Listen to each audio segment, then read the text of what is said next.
ये तो सच में मैं ड्रीम कर रही थी, सच में मैं 2 साल से सपने देख रही थी कि कब मैं लीड करूँगी और कब मतलब ऐसा कुछ रोल प्ले करने को मिलेगा।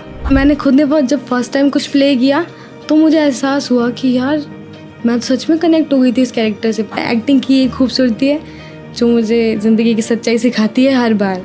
पर हाँ, आज से कुछ साल पहले ये था, ये रियल था। हाँ ये था, और ये मुझे नहीं पता था कि ऐसा कुछ होता है।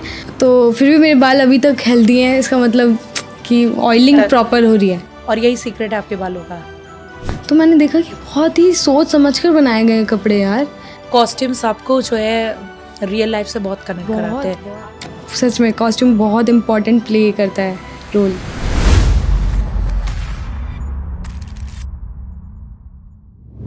हाय hello, welcome to the we are the look not the cost में। आज है हमारे साथ राजस्थान की जान Janvi Soni ji. Welcome. Thank you so much. Thank you so much for coming. So पहला क्वेश्चन है, आपके बाल सबकी फेवरेट है। इंस्टाग्राम खोलो, सब आपके हेयर्स के बारे में बात कर रहे होते हैं। आप अपने फैंस को अपने हेयर्स के बारे में बताइए। ओके, तो मेरे हेयर्स का जो सीक्रेट है वो है मेरी दादी सा, क्योंकि मुझे लगता है कि मेरे बाल भी उन पे गए, मैं भी उन पे गई हूँ। और मेरी दादी सा के बाल अभी तक घुटनों से भी नीचे तक हैं। वाओ। और बहुत घने हैं, क्योंकि हमने ना बचपन से स्कूल में जब तक मैं 12th क्लास तक थी मस्त तेल वेल लगाकर उन्होंने चोटी बनाई है टाइट वाली। और बस उसके बाद फिर बाल खोलना हमारे यहाँ पे अलाउ नहीं था, तो बस चोटी ही रखी 12th क्लास तक। उसके बाद धीरे धीरे पता चला कि तेल जो है वो बहुत इंपॉर्टेंट होता है। मैंने बीच में छोड़ दिया था, क्योंकि होता है ना अपन कॉलेज जा रहे हैं तो तेल लगाना छोड़ दो। हाँ, तो हमें तो बिना तेल वाले बाल पसंद है। पर फिर धीरे धीरे पता चला कि नहीं, वो पुराने रूट्स ही बहुत ज़्यादा इम्पॉर्टेंट होते हैं। हमारी दादी सा, हाँ, जो भी तेल हम इस्तेमाल करते हैं, जैसे कि कभी सरसों का तेल और नारियल का तेल, तो उसके अंदर वो ना एक जड़ी बूटी आती है, उसका नाम है रतन जोत। रतन जोत जड़ी बूटी का नाम है। हाँ, वो कहीं पे भी मिल जाती है परचूनी की दुकान पर। और वो रेड कलर की होती है और आप उसको तेल में डाल दो ओवरनाइट, वो पूरा रेड हो जाता है तेल। और रियली? हाँ, मतलब नारियल का तेल लूं और उसमें रात भर में रतन ज्योति नहीं, उसमें रतन जोत लकड़ी होती है, लकड़ी रात भर डाल दूं। हाँ। ओके, आपकी दादी क्या करती उसमें रात भर नहीं, मतलब उसको आप रखे रहो उस लकड़ी को, कोई प्रॉब्लम नहीं है। वो तो लकड़ी तो आप छान सकते हो ना, तो जो तेल है वो हम लगा कर रखते थे। और यही सीक्रेट है आपके बालों का। आपके फैंस को आपके बाल बहुत पसंद है और मुझे भी बहुत ज़्यादा पसंद है। मगर इस शूटिंग में कैसे मैनेज करते हैं आप ये बाल? आई डोंट नो, मैं पिछले 1-1.5 साल से कर्ल्स हो रहे हैं मेरे बाल, वो भी दिन में 2-2 बार 3-3 बार। क्योंकि होता है ना कि मास्टर में अच्छे कर्ल्स दिख रहे हैं, क्लोज में आ जाते हैं, वो खुल गए, तो हम वापस लंच में टचअप कर रहे हैं। तो इतना हीट लगने के बाद मुझे तो बहुत डर लग रहा था, पहले दिन ही डर लग रहा था। आप सोचो 1.5 साल हो चुका है ये सब, तो फिर भी मेरे बाल अभी तक हेल्दी हैं, इसका मतलब कि ऑयलिंग प्रॉपर हो रही है। वो रतन जोत इज वर्किंग। तो आप सब लोग रतन जोत खरीद लीजिए और मैं भी अब आगे से यूज करने वाली हूँ रतन जोत। मेरे बालों को ज्यादा जरूर ट्राई एंड टेस्टेड करने वाली हूँ।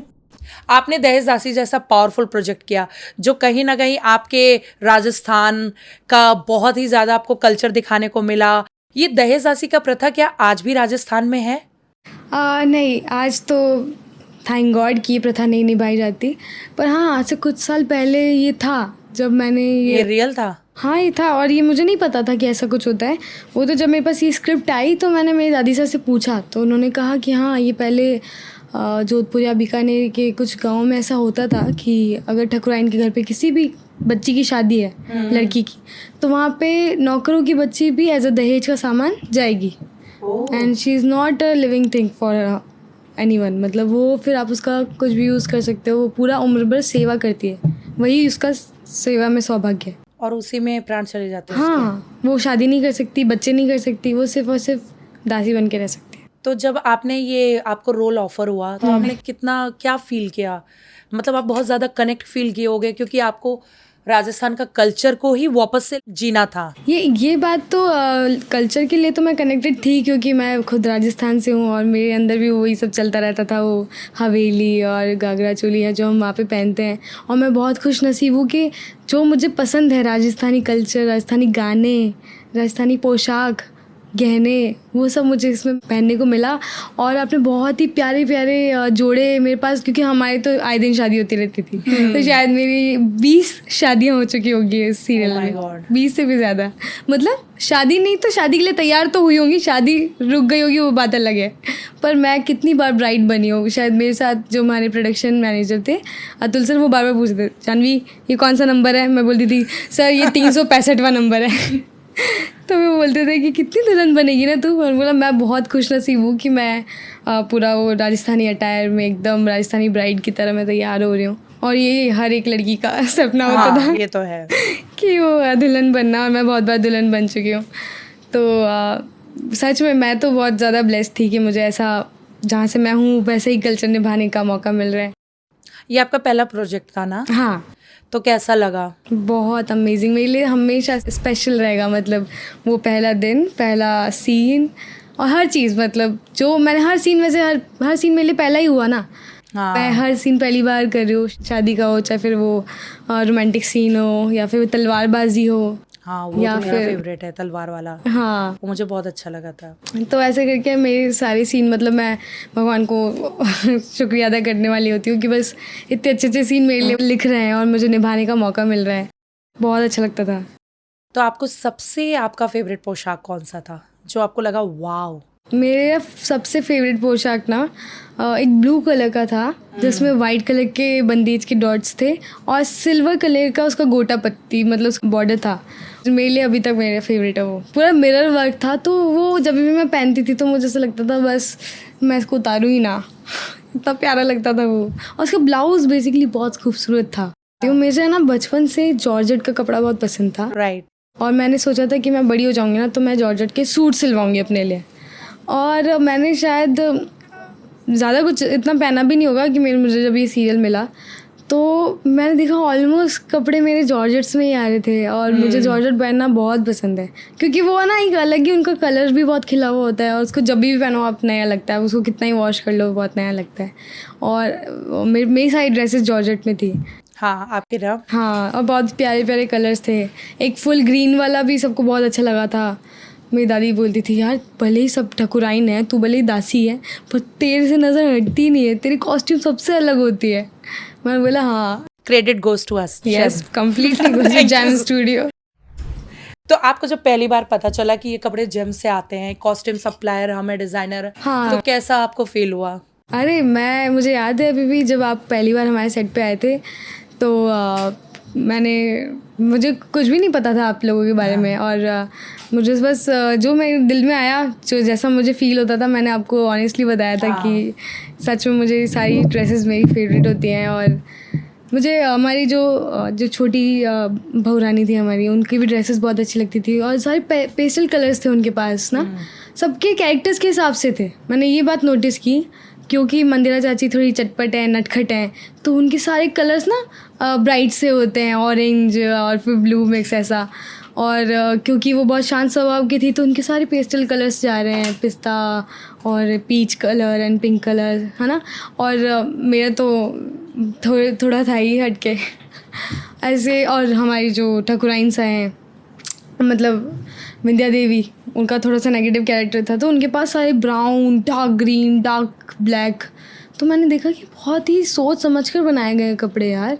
जब मैं महासरपंच बनी थी तो क्योंकि मुझे वो डार्क पर्पल कलर मिला था, तो जब मैंने उसको पहना तो अलग ही, मैंने बोला कि मैं कितना भी इसमें प्यारा दिखने की कोशिश करूँ, नहीं खतरनाक ही दिखूंगी मैं इसमें।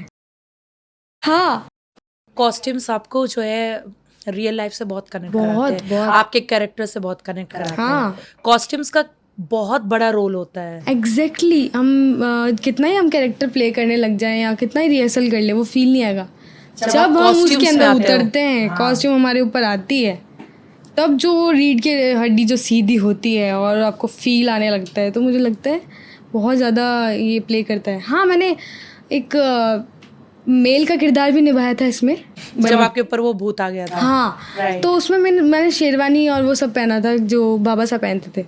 उसमें मुझे तलवार और धोती और ये सब दिया गया था। तो जब मैंने वो पहना तो ऑटोमेटिकली मैं मैनली मेरा हो गया था स्ट्रक्चर एंड वॉक, कॉस्ट्यूम डालते ही। हाँ, तो हम कितना भी सोच लें पर जब तक हम कॉस्ट्यूम नहीं पहनेंगे तब तक वो जो फील है वो सच में कॉस्ट्यूम बहुत इम्पोर्टेंट प्ले करता है रोल।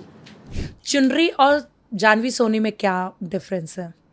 पहले बहुत डिफरेंस था जब नया नया मुझे मिला था, तो मैं बहुत इंट्रोवर्टेड थी और शायद आज भी थोड़ी सी हूँ, पर चुनरी बहुत डिफरेंट है मुझसे। चुनरी बहुत बातूनी है, बहुत ही बोलते हैं ना रोते हुए को हंसा देना आता है उसे, और खुद बहुत जोश से भरी हुई है वो, बहुत पॉजिटिव। मतलब कुछ भी हो जाए मैं करके दिखाऊंगी, मैं कर लूँगी, ये कोई प्रॉब्लम नहीं है। या फिर माता जी महाराज को फटाफट से ही माता जी महाराज मेरी रक्षा करना या मेरे साथ देना बस। तो उसके अंदर बहुत पॉजिटिवनेस थी, तो मैंने उससे भी सीखा। कभी कभी क्या होता है कि मैं जानवी बहुत लो होती है पर मुझे सीन ऐसा करना है कि किसी दूसरे को हंसाना है। अब मेरे पास ऐसे ऐसे डायलॉग्स हैं जिसमें जान डालनी है, अगर मैं डल रहूँगी तो परफॉर्मेंस निकल नहीं पाएगी। इसलिए मुझे अपने आप को भूल कर ना, जब मैं निभाती हूँ चुनरी को तो मैं खुद ऊपर उठ जाती हूँ, उस डिप्रेशन से मैं बाहर निकल जाती हूँ, सिर्फ चुनरी के किरदार को निभाते निभाते। उस किरदार ने मुझे बहुत सिखाया है। मतलब आपके जो ये किरदार जो होते हैं वो कहीं ना कहीं आपकी लाइफ में बहुत बड़ा रोल प्ले करते हैं पर्सनल लाइफ में, बिल्कुल बिल्कुल, है कि नहीं? एक मुझे याद है मेरी ये तबीयत बहुत ख़राब हो गई थी 6 महीने बाद, अगस्त के लगभग मेरी तबीयत थोड़ी ख़राब होने लग गई थी क्योंकि मैं ना पानी नहीं पीती थी। तो मुझे डिहाइड्रेशन हो गया बहुत ज़्यादा, और फिर डॉक्टर ने बोला कि ये मत खाना वो मत खाना, इडली बंद करवा दी, पनीर बंद करवा दिया, सब जो भी चीज़ मतलब चने हैवी जो होता है ना सब बंद करवा दिया। तो मुझे समझ में नहीं आता था यार क्या करूँ, मेंटली भी इंसान फिर थक जाता है बहुत, तो मेंटली और फिजिकली दोनों मैं नीचे हो रही थी। और फिर मेरे पास आया तेज प्रताप सिंह।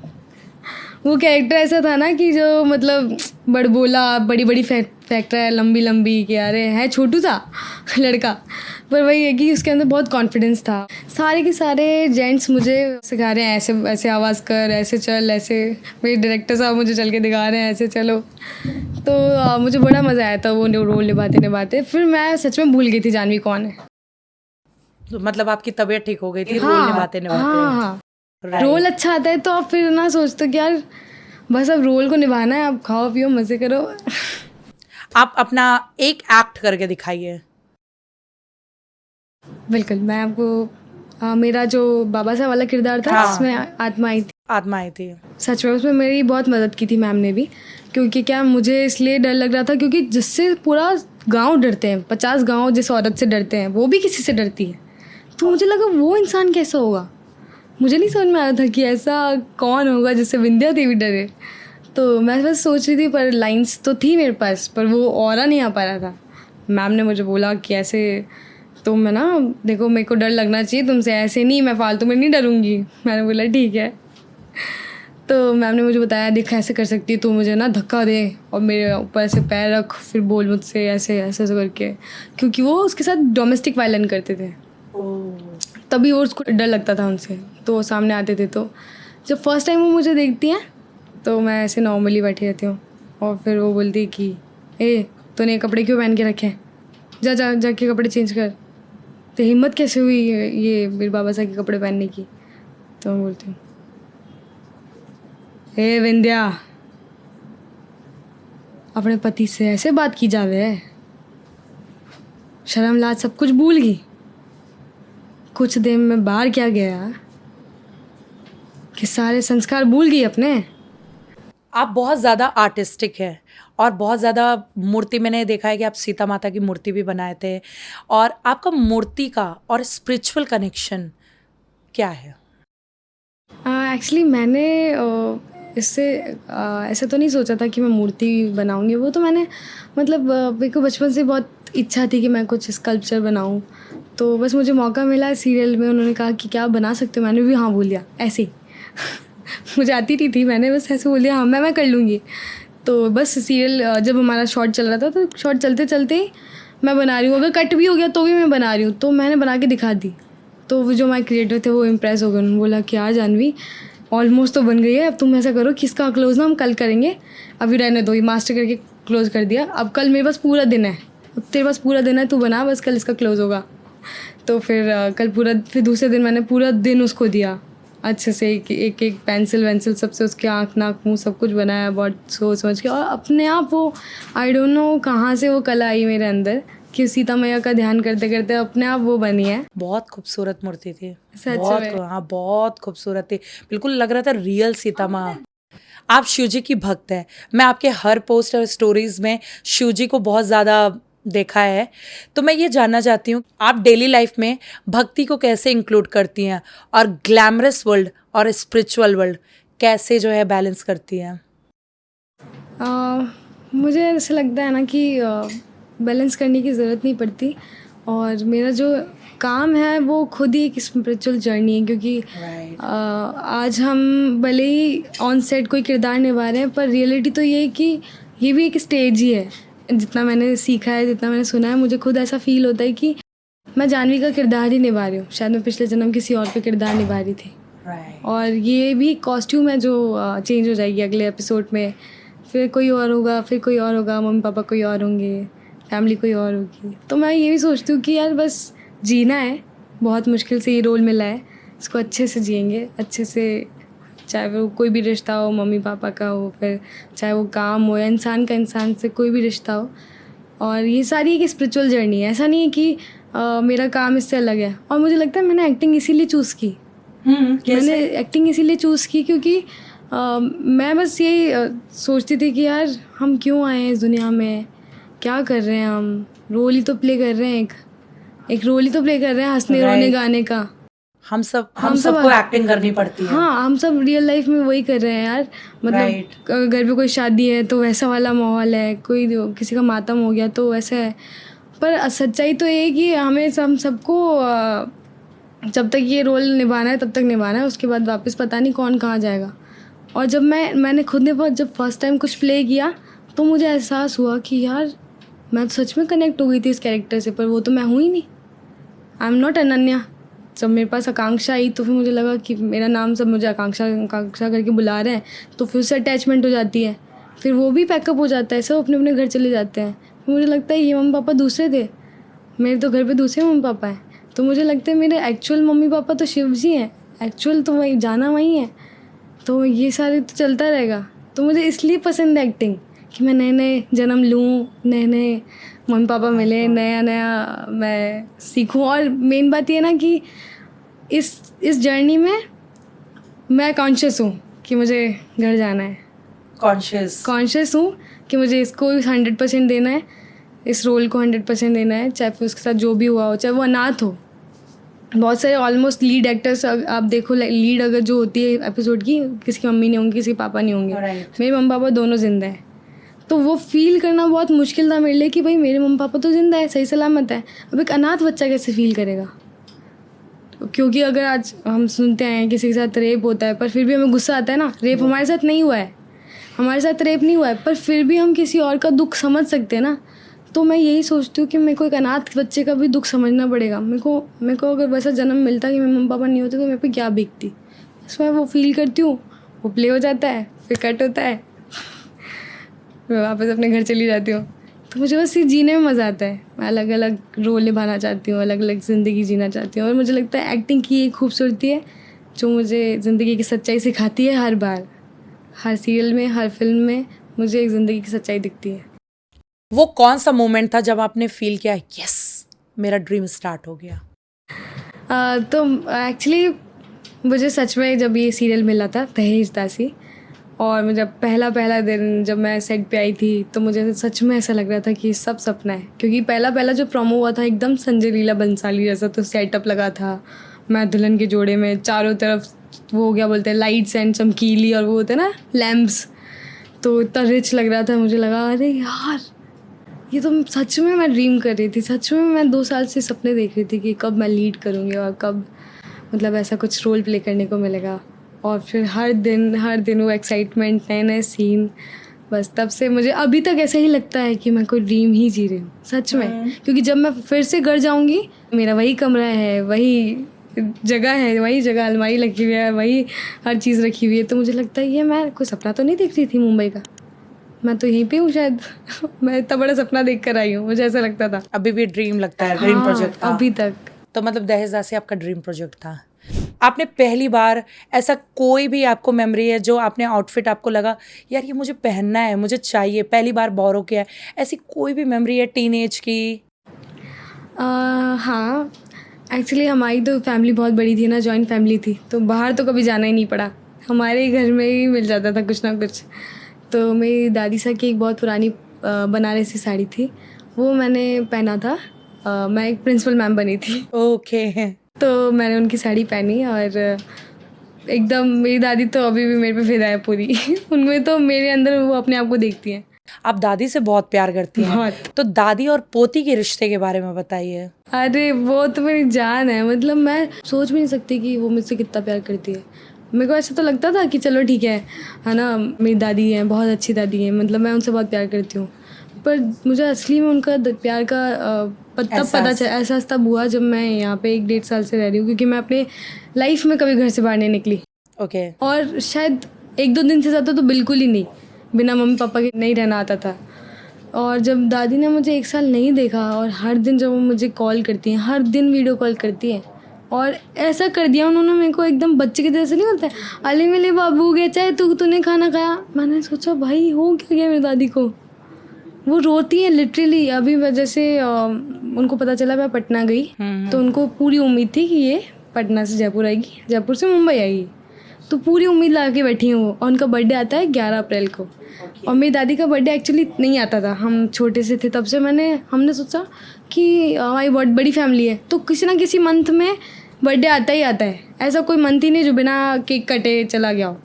तो हमने सोचा यार, मैं शायद 17 साल की थी तब, मेरे को ऐसा लगा कि अच्छा दादी का बर्थडे नहीं मनाते यार अपन, सबका बर्थडे मिलता है, सबकी एनिवर्सरी, सबका वेडिंग एनिवर्सरी मनाया जाता है, दादी का बर्थडे कब आता है, दादी को याद ही नहीं मैं कब पैदा हुई। तो हमने ऐसे ही रैंडमली रख दिया 11 अप्रैल को दादी का बर्थडे है।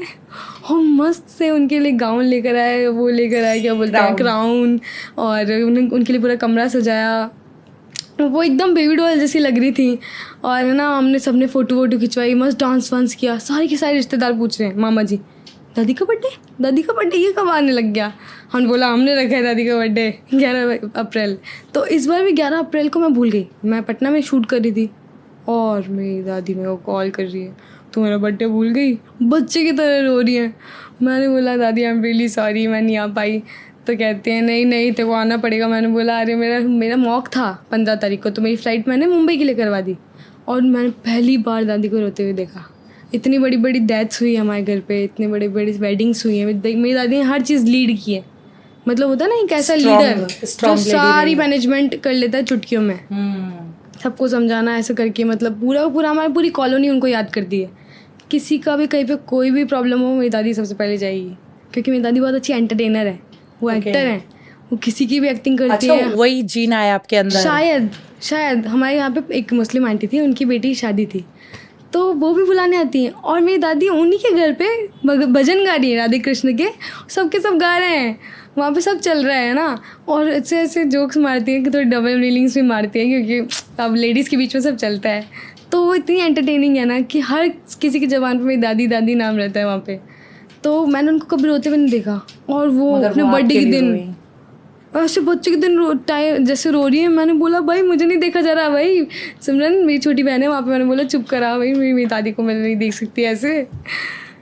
तो देखती है देख तेरे बिना ना मेरा मेरा कोई बर्थडे भी नहीं मना रहा है। मैंने बोला सिमरन चुपचाप से अपने बर्थडे मनाओ, मेरा कोई इंतज़ार नहीं करेगा, मैं नहीं आने वाली, पर बर्थडे मनाना है। तो बहुत बहुत प्यार करती हूँ मुझे, बहुत ज़्यादा। प्रोफेशनल लाइफ में हमने चुनरी को कॉस्ट्यूम्स दिए जिसमें चुनरी बहुत ही खूबसूरत लगी, पर पर्सनल लाइफ में हम जानवी को क्या कॉस्ट्यूम्स दें? Anything what you want. Okay, तो let me know about your taste. हाँ, मुझे आपके पोस्ट से और उससे लगा, और आप एक तो मुझे बारबी डॉल जैसे भी लग रहे हो, तो आज मैं आपको बारबी स्टाइल करूं, Barbie princess, something like that. Oh what do you think? बिल्कुल। मैं एक्चुअली मुझे तो बहुत ज़्यादा पसंद थी बारबी मूवीज़, और ये आपका जो सेटअप है वो भी मुझे बारबी वर्ल्ड की याद दिला रहा और आप भी बारबी जैसे वर्ल्ड के लग रहे हो, तो I feel like you should dress up in a Barbie world. तो चलते हैं बारबी वर्ल्ड में, चलो।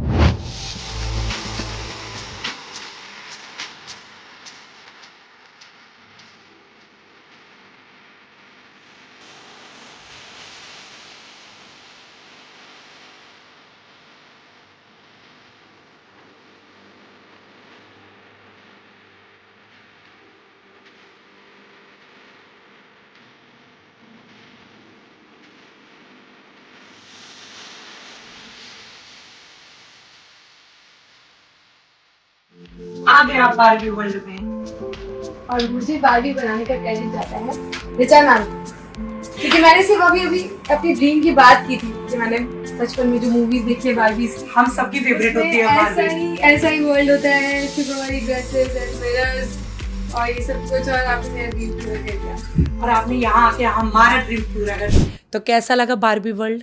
अमेजिंग, सच में मुझे ऐसा ही कुछ चाहिए था कि मैं, हाँ, जो हमारी मूवी है एक आपने देखी होगी पोगो पर आती थी, हाँ, जिसमें कार्टून ना, हाँ बारबी डॉल का, जिसमें एक शिमर होती है, ग्लिमर होती है, वो तीनों मिलकर एक ड्रेस बना देती हैं, और वो तो मेरा ड्रीम था कि मैं ऐसा कुछ पहनूं। और सच में बहुत डिफरेंट होने वाला है, क्योंकि ऑडियंस को बिल्कुल नहीं पता कि मैं ऐसी ड्रेसेस में कैसी लगूंगी। बहुत ही खूबसूरत, आपने कैरी भी बहुत अच्छा किया। आपका फेवरेट कलर क्या है? फेवरेट तो पिंक था, जो हम अभी पहन चुके हैं, जो मैंने अभी पहन रखा है। तो सेकंड लुक लकी कलर क्या है? वो है ग्रीन। रियली? मेरा भी ये। तो हम देखेंगे चुनरी को सेकंड लुक में, चलिए।